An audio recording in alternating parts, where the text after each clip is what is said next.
नमस्कार मित्रों, आप सभी का हमारे इस क्लास में स्वागत है।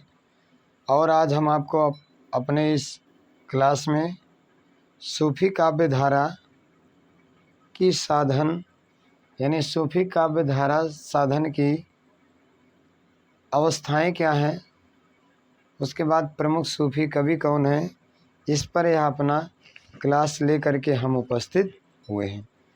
और यह सूफी काव्य धारा की दूसरी क्लास है।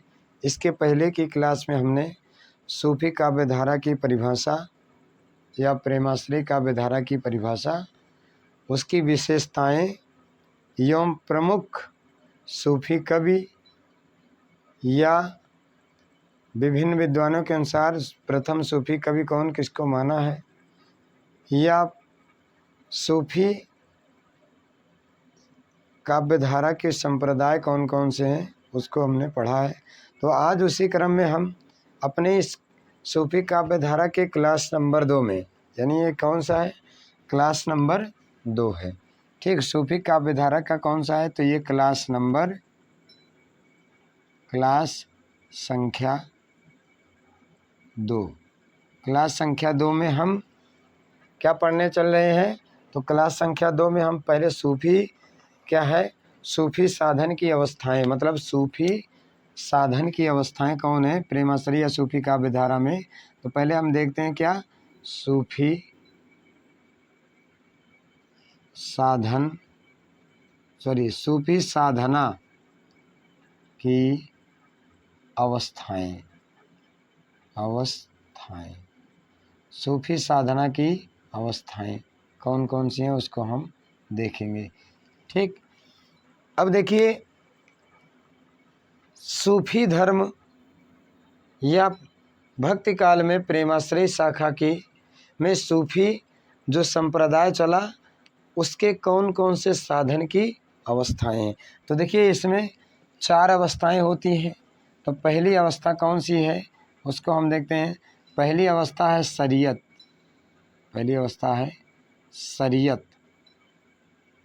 ठीक, और ये पेज नंबर 1 है, इसको भी देखिए, पेज नंबर 1 है। तो यानी क्या, ब्रैकेट में इसे समझिए नासूत, ठीक, आचरण, शरीयत आचरण। ठीक है, पहले जो साधन की अवस्था क्या है, वह है शरीयत आचरण या नासूत, शरीयत नासूत आचरण। ठीक, अब इसमें थोड़ा ब्रैकेट में समझते चलिए कि धर्म कहते किसे हैं, शरीयत आचरण। तो धर्म ग्रंथों के विविध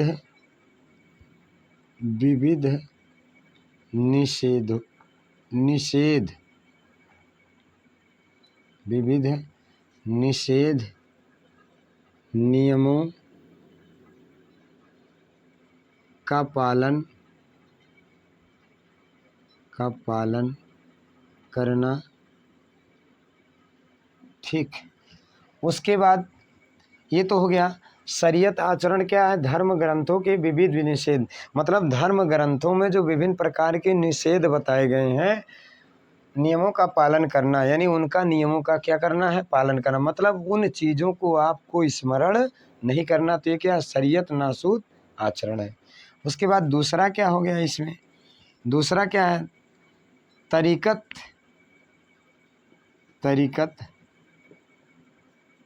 और तरीकत क्या है, मलकूत, यानी जैसे उसको नासूत कहा गया, तो वैसे इसको क्या कहा, मलकूत।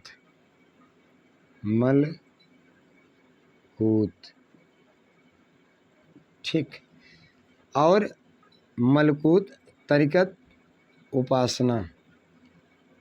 ठीक है ना, क्या है, उपासना। ठीक, यानी क्या है, तरीकत मलकूत उपासना, यानी तरीकत को मलकूत भी कहा जाता है, तरीकत उपासना। अब देखिए, इसमें क्या होता है, शुद्ध हृदय से ईश्वर का स्मरण करना, यानी क्या, जब हम पवित्र या शुद्ध हृदय से ईश्वर का स्मरण, ईश्वर का क्या है, शुद्ध हृदय से ईश्वर को स्मरण करना। ठीक, उसके बाद क्या है, शुद्ध हृदय से ईश्वर को स्मरण करना क्या है, तरीकत उपासना है या मलकूत है। तीसरा यानी चौथा क्या है, यानी क्या सूफी साधन की अवस्थाएं कौन सी है, तो मारिफत। चौथा क्या है, मारिफत। मारिफत क्या है, यानी इसको लाहूत लाहूत लाहूत ठीक, सिद्धावस्था सिद्धावस्था ठीक, क्या है, सिद्धावस्था यानी मारिफत लाहूत सिद्धावस्था। ये क्या है, इसको देखिए साधक का परमात्मा में लीन होना, इसे कहे यानी क्या है, वहाँ कहा जाता है जैसे साधक का परमात्मा में लीन होना, यानी साधक का परमात्मा में लीन होना, लगे रहना, लीन होना। ठीक है, उसके बाद ये तो हो गया क्या, चौथा। ये जो है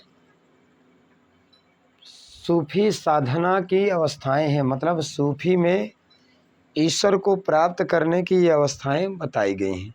देखिए पहला क्या है, शरीयत नासूत आचरण।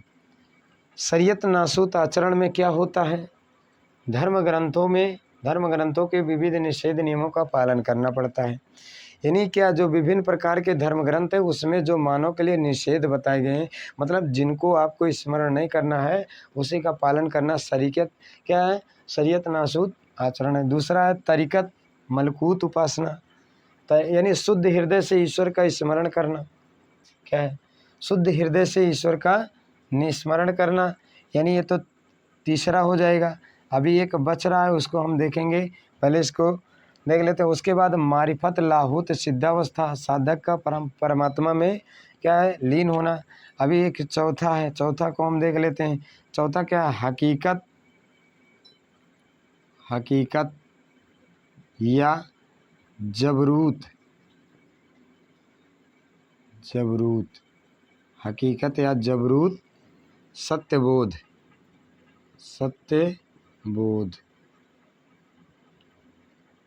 ठीक है, अब देखिए क्या है, भक्ति के प्रभाव से सत्य का ज्ञान होना, मतलब इसका क्या होता है, भक्ति के प्रभाव से ईश्वर का ज्ञान होना। ठीक, यानी क्या, भक्ति के प्रभाव से, यानी हकीकत जबरूत सत्यबोध क्या है, भक्ति के प्रभाव से ईश्वर का ज्ञान होना। ये जो है यानी सूफी की चार अवस्थाएं हैं, जिसमें क्या, शरीयत नासूत आचरण, तरीकत मलकूत उपासना, मारिफत लाहूत सिद्धावस्था, हकीकत जबरूत सत्याबोध, ये जो है सूफी की अवस्थाएं हैं। अब हम अगले पेज में सूफी के प्रमुख कवि एवं उनकी रचनाएं देखेंगे। ठीक, तो सूफी के प्रमुख कवि कौन कौन से हैं, उसमें हम पहले सूफी कवि लेंगे मलिक मोहम्मद जायसी को। तो मलिक मोहम्मद जायसी के जीवन संबंधी कुछ विशेष तत्व को हम यहाँ पर विस्तार से देखेंगे। उसके बाद मलिक मोहम्मद जायसी के बाद आने वाले जो कवि हैं उन कवियों की हम केवल रचनाएं देखेंगे बस, यानी उनके नाम और उनकी रचनाएं। ठीक, तो यानी प्रेमाश्रय काव्य धारा में हम क्या है, सूफी या प्रेमाश्रय या सूफी काव्य धारा के प्रमुख कवियों की रचनाएं, हेडिंग डालिए, यानी प्रेमाश्रय या सूफी काव्य धारा के प्रमुख कवि एवं उनकी रचनाएं, उनकी कृतियाँ, वही कृतियाँ। ठीक, कृतियाँ, ये हो गया।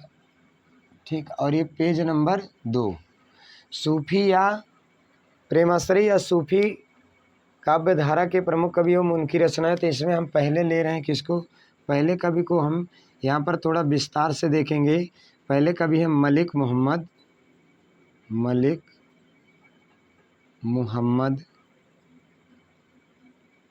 मोहम्मद जायसी। ठीक, मलिक मोहम्मद जायसी जी हैं, इनको हम देखेंगे। अब देखिए इनका जो जन्म है 1492 ईस्वी को, उत्तर प्रदेश का एक जिला है अमेठी, जहाँ पर एक क्षेत्र है जायस। ठीक, अब देखिए कौन से हैं मलिक मोहम्मद जायसी। तो इनका देखिए जन्म कब हुआ था, तो जन्म देख लेते हैं। इनका जन्म सन 1492 ईस्वी, 1492 ईस्वी में उत्तर प्रदेश के अमेठी जिले, जो आज वर्तमान में अमेठी जिले के जायस कस्बे में, ठीक, यानी इनका जन्म कब हुआ था, तो इनका जन्म सन 1492 ईस्वी को उत्तर प्रदेश के अमेठी जिले के, यानी उत्तर प्रदेश राज्य के अमेठी जिले के, यानी अमेठी जिला है और जायस कस्बा है। ठीक, उसके बाद इनका निधन कब हुआ था, यानी मृत्यु कब हुई थी, तो इनका निधन जो है सन यानी 1542 ईस्वी को, 1542 ईस्वी को अमेठी के रामनगर क्षेत्र में, अमेठी के रामनगर क्षेत्र में इनका जो, और कब्र भी इनकी कहाँ पर है, यही रामनगर में ही भी है। कब्र अगर इनकी देखी जाए तो आज भी वर्तमान में रामनगर में है, यानी अमेठी सिटी से लगभग, यानी आपको अमेठी मेन सिटी से लगभग आपको 4 या 5 किलोमीटर जो है मुंशीगंज रोड पर जाना पड़ेगा। तो वहीं पर रोड से ही लगभग 50 मीटर की दूरी पर मलिक मोहम्मद जायसी की कब्र आज भी वहाँ पर जो है बनी हुई है, जहाँ हर बृहस्पतिवार को, यानी लोकल क्षेत्रों के द्वारा मेले का आयोजन किया जाता है। ठीक, उसके बाद इनके गुरु कौन थे, गुरु को भी हम देख लेते हैं। इनके गुरु, मलिक मोहम्मद जायसी के गुरु कौन थे, यानी मलिक मोहम्मद जायसी के गुरु थे सैयद अशरफ शेख मोहिदी, यानी दो गुरु थे। तो पहले गुरु का नाम था क्या, सैयद अशरफ, और दूसरे इनके गुरु थे शेख मोहिदी।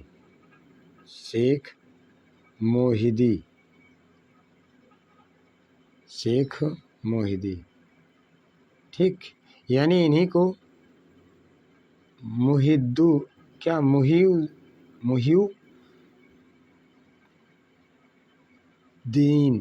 मुहिउद्दीन कहा जाता है। ठीक, जायसी बाबर व शेरशाह सूरी के समकालीन थे। अब जायसी जो थे, विशेष है जायसी बाबर व शेरशाह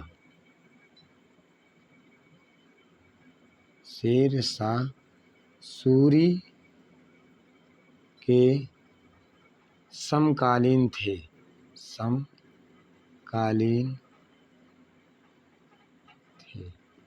ठीक, यानी क्या, शेरशाह सूरी के समकालीन थे। जायसी कुरूप होने के कारण शेरशाह सूरी की सभा में इनका अपमान हुआ। अब एक और विशेष तथ्य देखिए, जायसी कुरूप पुरुष थे। जायसी कुरूप पुरुष होने के कारण जायसी एक कुरूप पुरुष होने के मतलब, यानी क्या, कुरूप था, इनका एक सुंदर रूप नहीं था। कुरूप पुरुष होने के कारण शेरशाह सूरी की सभा में इनका अपमान हुआ। इनका क्या हुआ? अपमान हुआ। इनका अपमान हुआ तो इनका जब अपमान हुआ तो जायसी ने स्वयं कहा कि क्या कहा? मोहि हंसेस की को रिहाय। मोहि हंसेसी, मोहि हंसे ही की कोरियाय, कोहराई। ठीक, मतलब इसका अर्थ हो गया मुझे देख हंस, मुझे देख कर हंसेगा जो हंसे, मुझे देख हंसी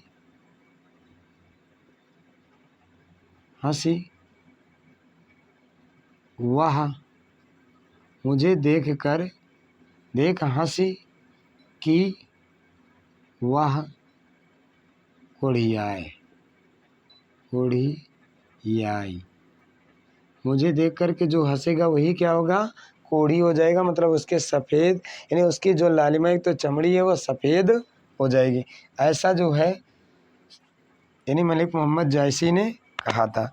अब इनकी कुछ रचनाएं हैं, ये तो इनके संबंध में कुछ विशेष तथ्य थे। अब इनके संबंध में हम इनकी रचनाएं देखते हैं। यानी क्या? जायसी की रचनाएं। ठीक, जायसी की रचनाएं। और हम देख रहे हैं किसके अनुसार? यानी पहली रचना हम देख रहे हैं क्या? आचार्य रामचंद्र शुक्ल के अनुसार। आचार्य रामचंद्र शुक्ल के अनुसार जायसी की केवल 3 रचनाएं हैं। और कौन कौन सी हैं? पहली है पद्मावत, दूसरी है आखिरी कलाम,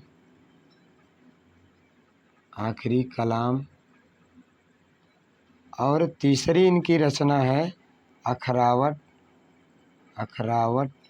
ये 3 रचनाएं जो है आचार्य रामचंद्र शुक्ल ने माना है। यानी कि आचार्य रामचंद्र शुक्ल ने मलिक मोहम्मद जायसी की केवल 3 रचनाएं अपने इतिहास में माना है। इसको एक बार रिपीट करते हैं, फिर अगले में हम जायसी की अन्य रचनाएं देखें। देखिए मलिक क्या है, हम प्रेमाश्रय या सूफी काव्य धारा के प्रमुख कवि हम उनकी रचनाएं देख रहे हैं। इसमें क्या है? पहले कवि कौन है? मलिक मोहम्मद जायसी को देख रहे हैं, जिनका जन्म 1492 ईस्वी को उत्तर प्रदेश राज्य के अमेठी जिले के जायस कस्बे में हुआ था। ठीक, निधन सन 1542 ईस्वी को अमेठी के रामनगर क्षेत्र में, और जहां पर आज इनकी कब्र है। गुरु इनके सैयद अशरफ शेख मोहिद्दीन। उसके बाद जायसी के भी यानी क्या विशेष तथ्य देख लिया। जायसी बाबर व शेरशाह सूरी के समकालीन थे। जायसी कुरूप पुरुष होने के कारण शेरशाह के सूरी की सभा में एक बार इनका अपमान किया गया तो इन्होंने स्वयं कह दिया इन्होंने स्वयं कहा मोई हंसेस की को रिहा है, मतलब मुझे देख करके जो हंसेगा वो क्या हो जाएगा? कोढ़ी हो जाएगा। ऐसा कहा है जायसी जी ने। अब जायसी की रचनाएं कौन है? आचार्य शुक्ल के अनुसार आचार्य शुक्ल जी ने इनकी 3 रचनाएं मानी है। कौन? पद्मावत, अखरावट, आखिरी कलाम। यानी पद्मावत, आखिरी कलाम, अखरावट, ये इनकी क्या है? शुक्ल जी के अनुसार है। अब कुछ क्या है? सैयद अली मोहम्मद के अनुसार हम इनकी रचनाएं देख लेते हैं। तो सैयद अली मोहम्मद के अनुसार हम कुछ इनकी क्या जायसी की अन्य रचनाएं देखेंगे, जो हम दूसरे पेज पर देखेंगे, यानी तीसरे पेज पर हम उसको देखेंगे। जायसी की कुछ यानी क्या है? अन्य रचनाएं। ठीक, यानी मलिक मोहम्मद जायसी की रचनाएं सैयद अली मोहम्मद के अनुसार, यानी कि मलिक मोहम्मद जायसी की हम क्या देख रहे हैं? रचनाएं देख रहे हैं। अब रचनाएं किसके अनुसार देखेंगे? तो अब हम रचनाएं देख रहे हैं किसके? सैयद अली मोहम्मद के अनुसार। सैयद अली, ठीक है, सैयद अली मोहम्मद के अनुसार, मोहम्मद के अनुसार, सैयद अली मोहम्मद के अनुसार। सैयद अली मोहम्मद के अनुसार जायसी की कितनी रचनाएं हैं? तो जायसी की लगभग 14-15 यानी 14 रचनाएं हैं। सैयद अली मोहम्मद के अनुसार जायसी की 14 रचनाएं हैं, ठीक।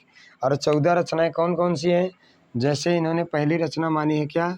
पद्मावत, पद्मावत। दूसरी रचना क्या मांगनी है? अखरावट, अखरावट। तीसरी रचना है यानी जो है सखरावट। चौथी रचना मानी है, चौथी रचना है यानी इतरावत, इतरावत, इतरावत, ठीक। पांचवी रचना कौन सी है? चंपावत, चंपावत। छठी रचना फिर क्या है चंपावत के बाद? मटकावत, मटकावत, मटकावत। सातवीं रचना कौन सी है? चित्रावट, चित्रावट। आठवीं रचना खुरवावत, खुरवावत, ठीक, खुरवा नामा, और कहीं कहीं खुरवावत भी मिलता है या खुरवा नामा। नौवीं रचना क्या है इनकी? मोराई नामा, मोराई नामा, मोराई नामा। उसके बाद 10वीं इनकी रचना है मलिक मोहम्मद जायसी की मुकहरा नामा, मुकहरा नामा। 11वीं रचना है इनकी मुखरा नामा। 12वीं इनकी रचना है पोस्ती नामा, पोस्ती नामा। उसके बाद 13वीं रचना इनकी क्या है? होली नामा, होली नामा, ठीक। उसके बाद अगली जो इनकी रचना है 14वीं रचना कौन सी है? वह है आखिरी कलाम, आखिरी, आखिरी कलाम, आखिरी कलाम इनकी 14वीं रचना है। उसके बाद जायसी की प्रकाशित रचनाएं हम देख लेते हैं कौन सी। यानी जायसी की प्रकाशित रचनाएं, मतलब कौन कौन सी रचनाएं तो बहुत हैं, लेकिन कौन कौन सी रचनाएं प्रकाशित हुई हैं उनको हम देख लेते हैं। देखिए जायसी की प्रकाशित रचनाएं केवल 5 हैं। जायसी की प्रकाशित रचनाएं कौन सी हैं? केवल 5 हैं। कौन कौन सी? तो पहली है पद्मावत, दूसरी इनकी रचना है आखिरी कलाम, आखिरी कलाम। तीसरी रचना कौन सी है? तो तीसरी रचना इनकी क्या है? यानी तीसरी इनकी रचना है महरी बाईसी, महरी बाईसी। और चौथी रचना इनकी अखरावट, अखरावट।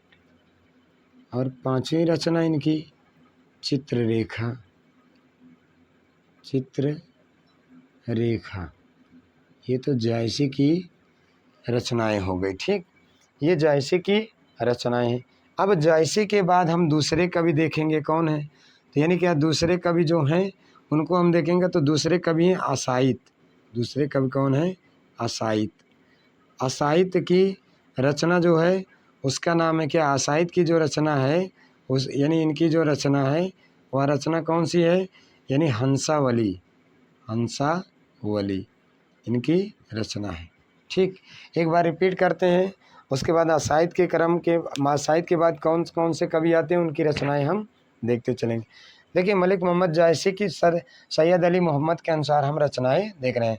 तो पहली रचना अखरावट, यानी पहले पद्मावत, अखरावट, सखारावट, इतरावट, चंपावत, मटकावत, चित्रावट, खुरवानामा, मुराईनामा, मुकहरानामा, मुखरहानामा, पोस्तीनामा, होलीनामा, आखिरी कलाम। ये तो सैयद अली के अनुसार था। उसके बाद जायसी की प्रकाशित रचनाएं कौन सी हैं? तो पद्मावत, आखिरी कलाम, महरी बाईसी, अखरावट, चित्ररेखा। और उसके बाद अगले कवि हैं असाइद को हम देख रहे हैं, तो असाइद की रचना जो है वह क्या हंसावली है। ठीक, तो ये तो पेज था क्या दूसरा। अब हम अगले पेज पर देखते हैं, यानी क्या कि सूफी या प्रेमाश्रय शाखा के अन्य कवि कौन से हैं। अब उनकी हम केवल रचनाएं देखते चलेंगे। दो को हम यहाँ पर देख लिया है, अब तीसरे हम कवियों से यानी देखते चलेंगे कि उनकी कौन कौन सी रचनाएं हैं। केवल अब हम रचना देखेंगे, उनके बारे में विशेष नहीं देखेंगे। ठीक है, यानी ज़्यादा इम्पोर्टेंट केवल मलिक मोहम्मद जायसी थे और शेष की हमको केवल रचनाएं याद रखना। तो मित्रों एवं विद्यार्थीगण, यदि आपको हमारा पढ़ाया समझ में आ रहा है तो आप हमारे चैनल ज्ञान गुरु हिंदी 97 को अधिक से अधिक सब्सक्राइब करिए, लाइक करिए और कमेंट भी करना ना भूलिए। ठीक, आप कमेंट भी करिए। आइए हम देखते हैं शेष दो कवियों के बाद तीसरे कौन से कवि हैं और उनकी कौन कौन सी रचनाएं हैं। ठीक, तो देखिए उनका तीसरे कवि कौन है? मुल्ला दाऊद।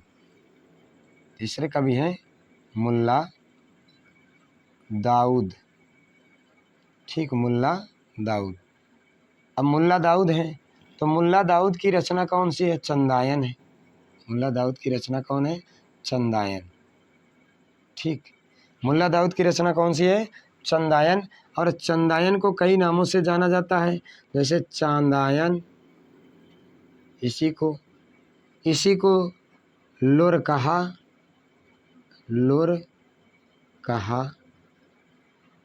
फिर इसी को लोर कथा आदि।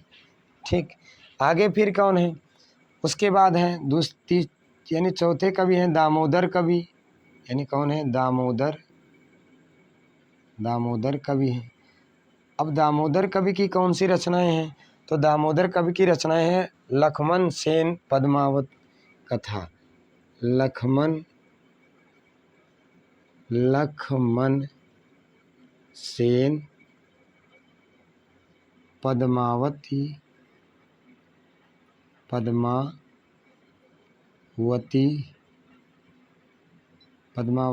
कथा। ठीक, ये हो गया।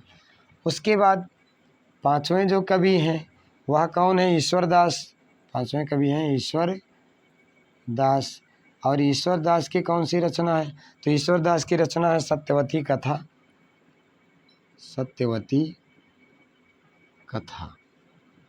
ठीक, इनकी रचना क्या है? सत्यवती कथा है।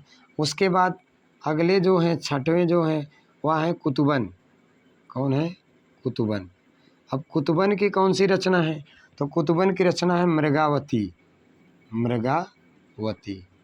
ठीक, छठे के बाद सातवें कवि कौन है? तो यानी क्या है? गणपति हैं। कौन? गणपति की कौन सी रचना है? गणपति की रचना है माधवानल काम कंदला।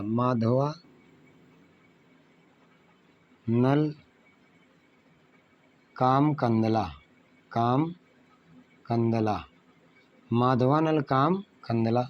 उसके बाद आठवें जो कवि हैं यानी क्या? मंझन है। मंझन हो सकते हैं। आठवें कवि के रूप में मंझन है। और मंझन की रचना क्या है? मधुमालती है। मंझन की रचना मधुमालती। उसी क्रम में नौवें कवि कौन हो सकते हैं? यानी क्या है? कुशलाभ। ठीक, कुशलाभ हैं। तो कुशल लाभ। ठीक, कौन हो सकते हैं? कुशल लाभ की कौन सी रचना है? माधवानल काम कंदला चौपाई। माधवानल काम कंदला चौपाई। ठीक, यानी क्या है? चौपाई। उसके बाद है 10वें कवि के रूप में नंददास हो सकते हैं, नंददास। और नंददास की कौन सी है, तो नंददास जो है, नंददास की है रूप मंजरी। कौन सी है, रूप मंजरी, रूप मंजरी। उसके बाद अगले जो कवि हो सकते हैं वह कौन है, उस्मान, उस्मान। और उस्मान की जो रचना है वह है चित्रावली, चित्रावली। इनकी रचना है चित्रावली। अगले जो कवि हैं यानी वह क्या है, फुहकर, फुहकर, फुहकर है। फुहकर की रचना क्या है, रस रतन, रस रतन। ठीक। अगले जो कवि हैं वह कौन हो सकते हैं, अगले कवि हैं नूर मोहम्मद, नूर मोहम्मद, नूर मोहम्मद है। नूर मोहम्मद की रचना क्या है, इंद्रावती, अनुराग बांसुरी। इनकी दो रचनाएं हैं, एक रचना है इनकी इंद्रावती, इंद्रावती, अनुराग बांसुरी, अनुराग बांसुरी। ठीक, अनुराग बांसुरी। उसके बाद अगले जो कवि हो सकते हैं यानी क्या है, वह है कौन, नूर मोहम्मद, अनुराग बांसुरी, न्यामत खां जान कवि, न्यामत, न्यामत खां जान कवि, न्यामत खां जान कवि। और इनकी रचना कौन सी है, इनकी रचना है कामलता, यानी इनकी कई रचनाएं हैं। तो न्यामत अली खां को हम अगले पेज पर देख लेते हैं, क्योंकि इनकी जो है बहुत सी रचनाएं हैं, इनको हम अगले पेज में देखेंगे। ठीक है, पहले इसको हम रिपीट कर लेते हैं। जैसे मुल्ला दाऊद की रचना चंदायन, चांदायन, लोर कहा, लोर कथा। दामोदर कवि की रचना क्या है, लक्ष्मण सेन, पद्मावती कथा। ईश्वर दास की रचना सत्यवती कथा। कुतुबन की रचना मृगावती। गणपति की माधवानल कामकंदला। मंझन की मधुमालती। कुशल लाभ की माधवानल कामकंदला चौपाई। नंददास की रूपमंजरी। उस्मान की चित्रावली। फुहकर की रसरतन। नूर मोहम्मद की इंद्रावती, अनुराग बांसुरी। इनकी दो रचनाएं हैं, इंद्रावती और अनुराग बांसुरी। उसके बाद हम न्यामत खां जान कवि को अगले पेज में देखें, यानी क्या, चौथे पेज में हम देखेंगे, क्योंकि इनकी कई रचनाएं हैं तो कई रचनाओं को हम अगले पेज में देखेंगे। ठीक, तो देखिए हम अगले शेष कवि को अगले पेज में देख रहे हैं रचना सहित। ठीक है, तो आपको समझ में आ रहा है तो आप हमारे चैनल को लाइक करें, शेयर करें, अधिक से अधिक सब्सक्राइब करें। ठीक, उसके बाद देखिए हम देखते हैं अगले जो कवि हैं वह है कौन, न्यामत खां जान कवि, न्यामत खां जान कवि। अब इनकी कौन कौन सी रचनाएं, तो इनकी कई रचनाएं हैं। न्यामत खां जान कवि की रचना, जैसे पहली रचना इनकी हो गई कामलता, कामलता। ठीक, दूसरी इनकी रचना के यानी क्या, कामलता। दूसरी है कथा रत्नावली, कथा रत्नावली, कथा रत्नावली। इनकी तीसरी रचना कौन सी है, तो तीसरी रचना को भी हम साथ में देख लेते हैं। यानी तीसरी रचना है यानी क्या, कथा मंजरी, कथा मंजरी। तीसरी रचना कौन सी है, कथा मंजरी है। और चौथी रचना कौन सी है, कथा कनकावती। चौथी रचना है कथा कथा कनकावती। ठीक, यानी क्या, चौथी रचना कौन सी है, कथा कनकावती। अगली जो रचना है कथा कलंदर। पांचवी इनकी जो रचना है वह है कथा कलंदर, कथा कलंदर। ठीक, उसके बाद छठी रचना इनकी जो है कथा कलंदर के बाद क्या, कथा कमलावती, कथा कमलावती, कमलावती है। उसके बाद सातवीं इनकी रचना है कथा कमलावती, कथा मोहिनी, कथा मोहिनी। अगली जो रचना है इनकी आठवीं वह कौन सी है, कथा नल दमयंती, कथा नल दमयंती, कथा नल दमयंती।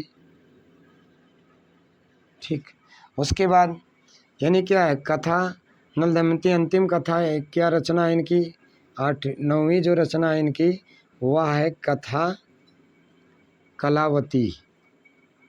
कथा कलावती, एक है कमलावती तो एक है कलावती। ठीक, ये तो थी किसकी, न्यामत खां की रचनाएं। उसके बाद कुछ और कवि बच रहे हैं, जैसे शेख नबी हैं जिनकी रचना है 16, यानी जैसे शेख नबी की रचना कौन सी है, तो शेख नबी अगले कवि हैं, तो शेख नबी की रचना है, यानी क्या है, शेख नबी की है ज्ञानदीप। ज्ञानदीप इनकी रचना है। उसके बाद अगले जो कवि हैं वह कौन है, तो अगले कवि जो हैं यानी कासिम शाह, हंस यानी कि हंस जवाहिर जिनकी रचना है, इनसे कौन है, कासिम शाह। ठीक, कासिम शाह हैं अगले कवि, और इनकी रचना कौन सी है, कासिम शाह की तो इनकी रचना है हंस जवाहिर। हंस जवाहिर। अगले रचनाकार कौन है, अगले रचनाकार हैं नसीम। नसीम है, तो नसीम की कौन सी है, प्रेम दर्पण। इनकी है प्रेम दर्पण। ठीक, प्रेम दर्पण। उसके बाद अगले कवि हैं शेख निसार। शेख निसार, ठीक है, शेख निसार, और इनकी रचना कौन है, यूसुफ जुलेखा। यूसुफ जुलेखा इनकी रचना है, यूसुफ जुलेखा। अगले कवि हैं नाजफ अली प्रेम चिनगारी जिनकी रचना है। ठीक, कौन है, नाजफ, कौन है, नाजफ, नाजफ अली।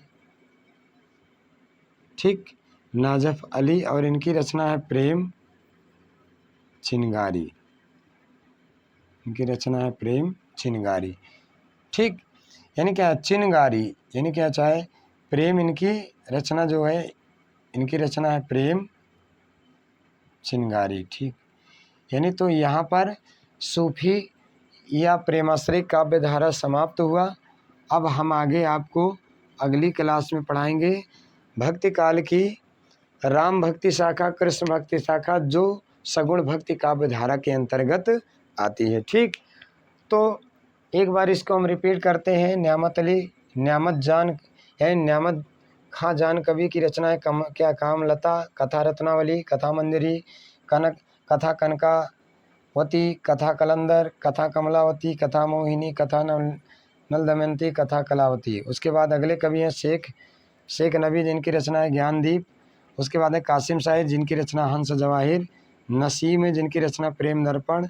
शेख निसार जिनकी रचना यूसुफ जुलेखा। नाजफ अली जिनकी रचना है प्रेम चिनगारी। ठीक, तो यहाँ पर ये क्लियर हुआ।